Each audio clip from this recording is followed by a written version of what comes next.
এই যে গলায় যে যে ইয়াটা আছে না, গুটলির মতো থাকে, এইগুলাই হচ্ছে পুরুষ। হ্যাঁ, আবার এদের মাথার এখানে একটা এই যে বল্টুর মতো আছে, এদের বল্টু বলে আমরা এটা, তাই না ওরা এই পর্যন্ত নিয়ে আসে। হ্যাঁ, ঠোঁটটারা ঢেকে রাখে ওটা দিয়ে। বিসমিল্লাহির রহমানির রহিম।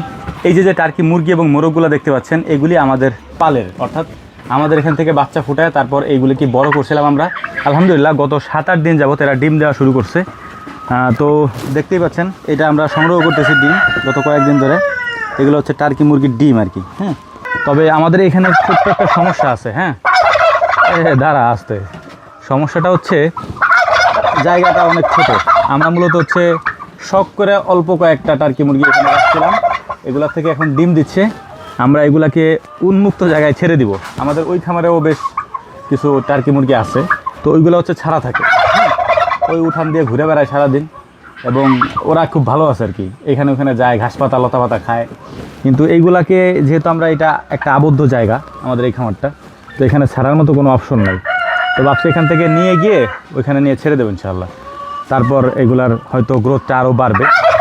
এখানে পুরুষ এবং মহিলাটা আপনাদেরকে একটু দেখাই।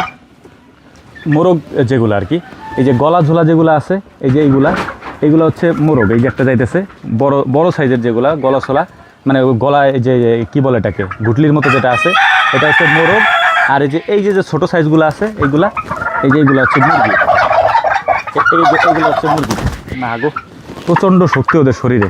এখন যেহেতু গরমের সিজন, এই গরমের সিজনে 1-2 দিনের বেশি বা 3-4 দিনের বেশি ডিম বাইরে রাখা যায় না। প্রচণ্ড গরমের ফলে ডিমগুলা নষ্ট হয়ে যায় আর কি। এই জন্য একটু ইনস্ট্যান্ট আমরা হয় ফ্রিজের মধ্যে রেখে দিই, আর নাহলে হচ্ছে যে ধরেন আজকে ডিম পারছে, আমরা আজকে হচ্ছে মেশিনে দিয়ে দিই আর কি। আপনাদেরকে একটা ধৈর্য দেখাই আমি। না গো, ইস রে। আচ্ছা, এইগুলো হচ্ছে পুরুষটা, প্রচণ্ড শক্তি ওদের শরীরে। দাঁড়া ছেড়ে দেবো তো, আমি তো তোরা এমনিই ধরছি, ছেড়ে দেবো দাঁড়া। এই যে গলায় যে যে ইয়াটা আছে না, গুটলির মতো থাকে, এইগুলাই হচ্ছে পুরুষ। হ্যাঁ, আবার এদের মাথার এখানে একটা এই যে বল্টুর মতো আছে, এদের বল্টু বলে আমরা এটা, তাই না ওরা এই পর্যন্ত নিয়ে আসে। হ্যাঁ, ঠোঁটটারা ঢেকে রাখে ওটা দিয়ে। আর এটা হচ্ছে গুটলির মতো, দেখতে কেমন অকওয়ার্ড লাগে আর কি। ঠিক আছে, কিন্তু ওরা যখন আবার এই যে পাখনা মিলে দেয় আর কি, হ্যাঁ, পাখনা যখন এরকম করে মিলে দেয় ময়ূরের মতো, তখন দেখতে অনেক সুন্দর লাগে। তো এখানে আমাদের আরও বেশ কিছু মোরগ মুরগি আছে অন্যান্য জাতের, যেমন এই যে এখানে আছে আলহামদুলিল্লাহ। এগুলো হচ্ছে টাইগার মোরগ আর কি, মোরগ এবং মুরগি। এটা হচ্ছে মুরগি আর এইটা হচ্ছে মোরগ।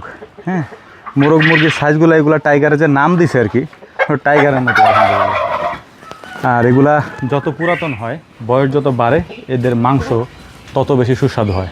টাইগার মুরগি বা মোরগ যদি আপনি অল্প বয়সী তা খান, তাহলে তেমন স্বাদ পাবেন না। দেখবেন যে একেবারে পেকে গেছে আর কি, হ্যাঁ, বয়স হয়ে গেছে, ওইগুলা স্বাদই আলাদা। তো যাই হোক, আলহামদুলিল্লাহ আমরা এখন চলে যাবো এখান থেকে। আসছিলাম একেবারে ভোরে, কাজটা শেষ করছি, এখন আমরা চলে যাব।